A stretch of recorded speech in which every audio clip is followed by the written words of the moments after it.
Welcome back. Part of art is the process of making something ordinary into something extraordinary. And a local artist is doing that and a whole lot more.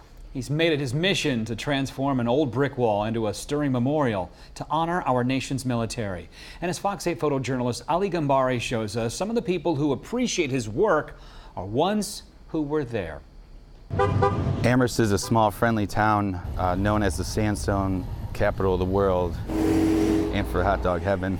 Until recently, the Veterans Mural Wall has become an icon in the center of the city.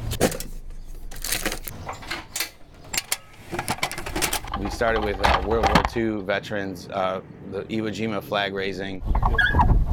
Both of my grandfathers were World War II veterans. I just have a ton of respect for that generation. It's a reverse timeline to show our tribute to the Korean War. It's a challenge trying to make these letters clean as possible. This wall is very rough.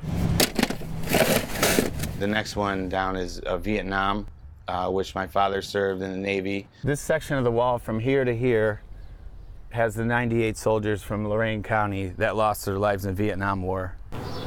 And Iraq and Afghanistan veterans are local soldiers that lost their life in battle. It's looking really good. Eric M. Barnes, Airman First Class, United States Air Force. Benjamin W. Biskey, Sergeant. I could easily have been buddies with any one of these guys, even though I never got the opportunity or the honor to meet any of them. Ryan Goose Giese, Lance Corporal. The special thing about this mural is that it represents 70 years of contributions from our American military. I did it the way I know how. It's just an honor to be able to do it.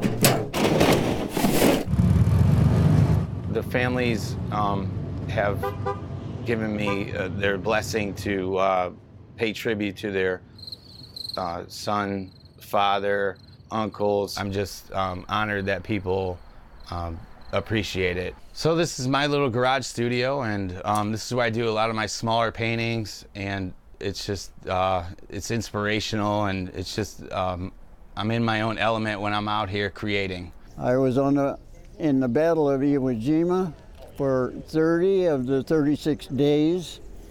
On that fourth day, behind me the action was, they put up a small flag. Knowing it was there, I would then turn around and look there at that flag. They were taking the small one down and putting up the large flag so more of us could see it on the island. A moment that words cannot describe. I happened to be there, and I'm honored that I was there. On July 2nd, 1950, we landed in Korea. We went up to the 38th parallel, and on the way back, Marjorie Higgins from Life magazine happened to take my picture. Of course, I never knew it. To me, that picture stands out more than it did on the cover of the Life magazine. 3 of my men were out there lost, and I had to make a decision, a foolhardy one at best, to go out and save them, which I did. And that night, I can tell you, the fighting was terrible. And you know, when I look back and think, especially when I see the mural back here, I think of all the 55,000 plus guys that fought during the Vietnam War that weren't fortunate enough to make it back home for me. This is our son, Eric. He was killed by an IED on his second tour of duty in Iraq.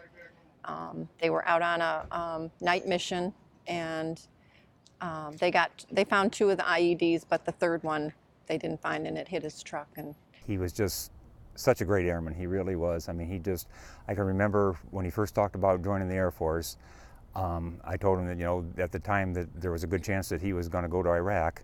And he says, Dad, that's the reason I'm joining, because he says, I know, and I really want to do my part. And he did. James P. Hunter, Staff Sergeant, United States Army. Michael J. Metters, Captain, United States Army. Daniel M. Shepard, Sergeant, United States Army. An incredible piece of work there. We must never forget the sacrifices made to protect our freedom. No, and you know, this is going to continue. That artist plans to add 2 more service members killed in the War on Terror to that mural. To learn more about this work of art, you can go to our website, fox8.com. That's going to do it for Fox 8 News at 4.